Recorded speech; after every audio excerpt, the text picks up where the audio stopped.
अब आपको मैं ये बता दें कि सुप्रीम कोर्ट में जो आईनी बेंच में जिसकी क़यादत खुद डीवाई चंद्रचूड़ सीजीआई कर रहे हैं, उनके सामने जो 370 की मनसूखी के ताल्लुक से जो पिटीशन है उसकी सुनवाई आज की सुनवाई शुरू हो चुकी है और वो हियरिंग लगातार जारी है। लगातार जैसा आपको मैंने पहले ही बताया कि सुप्रीम कोर्ट में इस बात को लेकर हियरिंग चल रही है कि जिस तरह से action on the part of the constituent assembly live clause 2 requires a decision and the proviso to clause 3 requires the recommendation. Now, according to you, once the Constituent Assembly completed its task in 1957, there was no question thereafter of invoking the proviso to clause 3, because then it's worked itself out and the substantive part of clause 3 and article 370 becomes a permanent feature of the Constitution. That's the submission. It's a submission worthy of consideration. Absolutely, we have to deal with the submission. I'm just trying to explore that submission.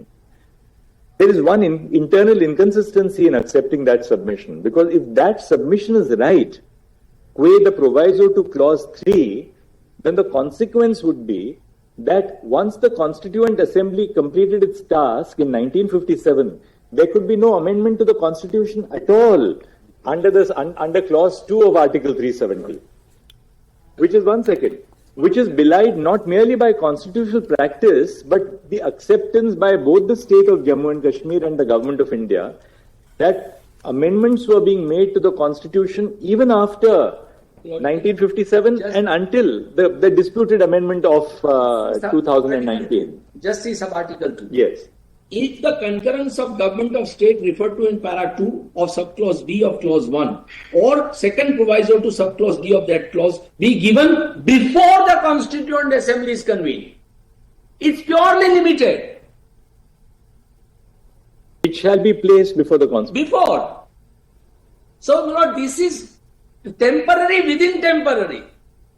It is in respect of a situation where the Constitution now, a state has just come in, India is now become a republic, Constituent Assembly is going to be convened soon, and if some decisions are taken to protect them, that government may do anything it wants to, state government. It may give its concurrence and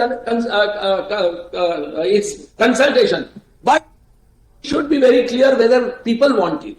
So they said, if you have done it before, then place it before the Constitution. But then would the power of the state government to grant its concurrence under the second proviso to clause D continue to operate once the Constituent Assembly completed its task in 1957?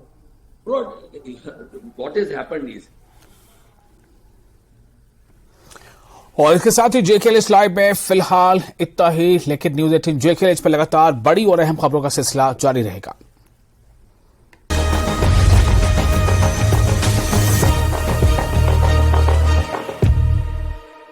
Headlines presented by पेट सफा आयुर्वेदिक चूर्ण। पेट सफा तो हर रोग दफा।